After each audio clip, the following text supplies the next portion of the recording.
साथियों नमस्कार।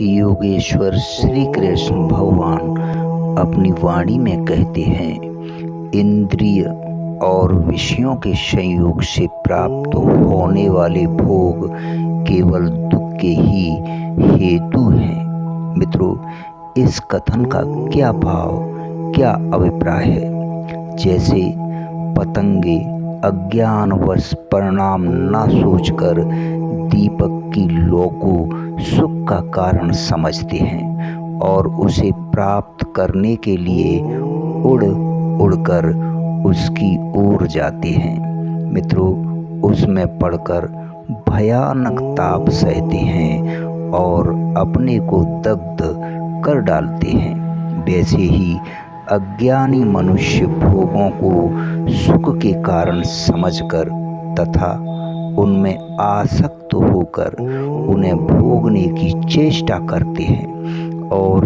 परिणाम में महान दुखों को प्राप्त होते हैं। साथियों, विषयों को सुख के हेतु समझकर उन्हें भोगने से उनमें आसक्ति बढ़ती है। आसक्ति से काम, क्रोध आदि अनर्थों की उत्पत्ति होती है।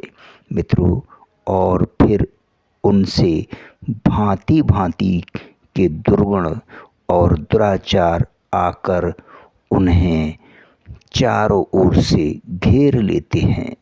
परिणाम यह होता है कि उनका जीवन पापमय हो जाता है और उनके फलस्वरूप उन्हें इहलोक और परलोक में विविध प्रकार के भयानक ताप और यातनाएं भोगनी पड़ती हैं। मित्रों, विषयों के भोग के समय मनुष्य भ्रमवश जिन स्त्री प्रसंग आदि भोगों को सुख का कारण समझता है, वे ही परिणाम में उसके बल, वीर्य, आयु तथा मन, बुद्धि, प्राण और इंद्रियों की शक्ति का क्षय करके और शास्त्र विरुद्ध होने पर तो परलोक में भीषण नरक यंत्राणी की प्राप्ति कराकर महान दुख के हेतु बन जाते हैं। इसके अतिरिक्त एक बात यह है कि अज्ञानी मनुष्य जब दूसरे के पास अपने से अधिक भोग सामग्री देखता है, तब उसके मन में ईर्ष्या की आग जल उठती है और वह उससे जलने लगता है। मित्रों, सुख रूप समझकर भोगे हुए विषय कहीं प्रारब्धवश नष्ट हो जाते हैं तो उनके संस्कार बार बार उनकी स्मृति कराते हैं और मनुष्य उन्हें याद कर करके शोक मग्न होता है, रोता, बिलखता और पछताता है।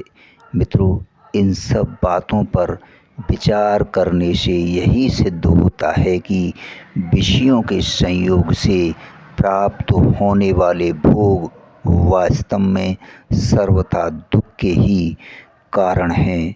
मित्रों, उनमें सुख का लेश भी नहीं है।